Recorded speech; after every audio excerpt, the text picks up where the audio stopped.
So I feel that this video is called Doing the Right Thing. So I want to again go back. It's just really this video follows on to the last video.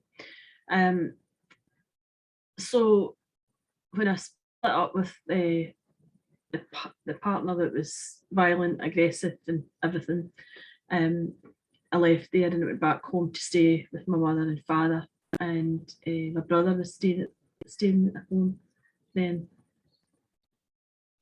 and my sister, I think. Oh no, my sister had been married. I think my sister was married then. Anyway, and out the house.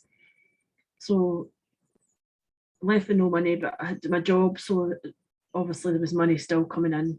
And I used to go down with bags of shopping. Now my ex was not in a good way. He'd actually got to jail a few times.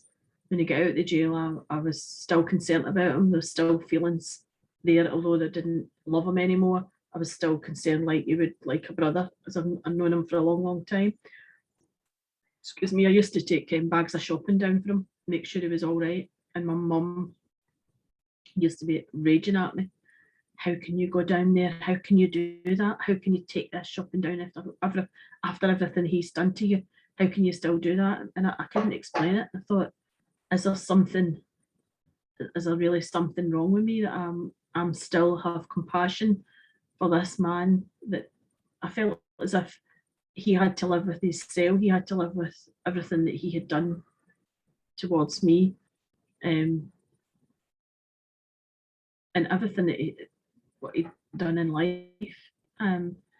My mum would fall out with me because she just was so adamant that I shouldn't be doing that. She didn't think it was the right thing to do. I felt in my heart it was. I really felt in my heart it was the right thing to do, and I just continued to do it. I don't know when I stopped doing it. Maybe when I get to jail or whatever. I don't know really. And maybe when I had a partner. I used to have people come up to me in the street and say, "Oh, he's got a beautiful partner. I should see you." I think that was one of my cousins, and I just thought, who says that to other people? How cruel are you?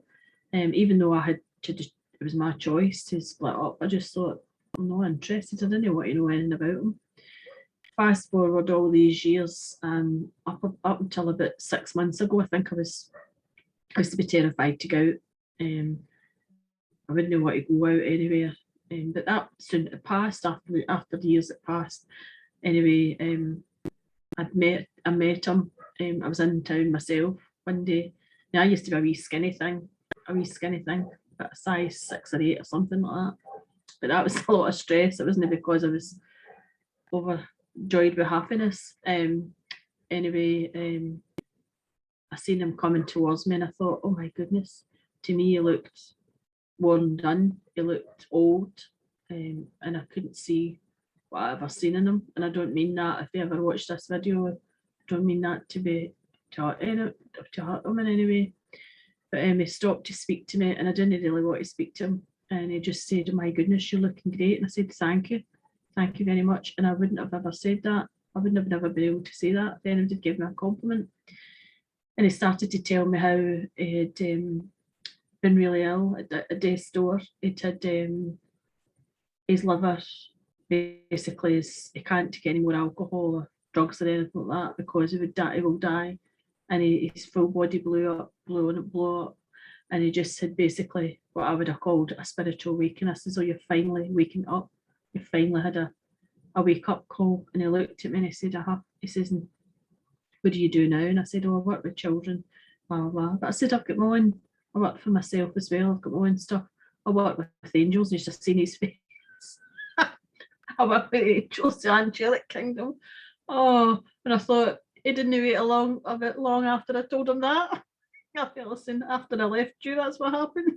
Well, actually, before that, was going on before that. And he just kind of looked at me, and I felt listen, oh yeah, the angels have been looking after me. They got me out of there. And they must have heard my call, and they heard me. But I didn't, as much as I didn't want to hear anything throughout the years about him, I felt as if anybody spoke about it, it would hurt my husband, because he was the one that had to live with everything I was going through, and live with me going through all the trauma. He helped me through it all. as well as my family.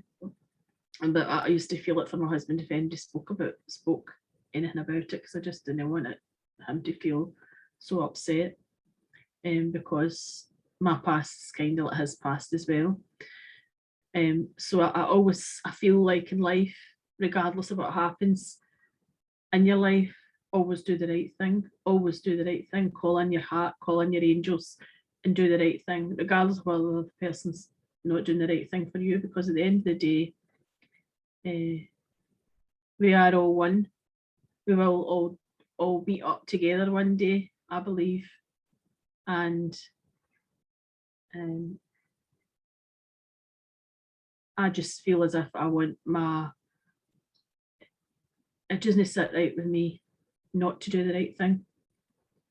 I can't be cruel. I can't have a closed heart. I just can't do that. I've just got to be from a place of love all the time.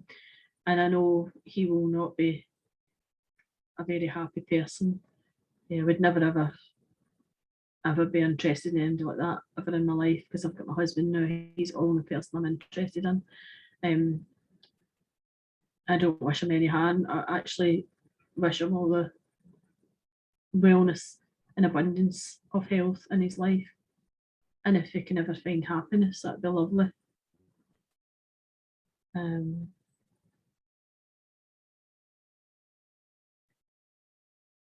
just going to leave that there with you. Thank you.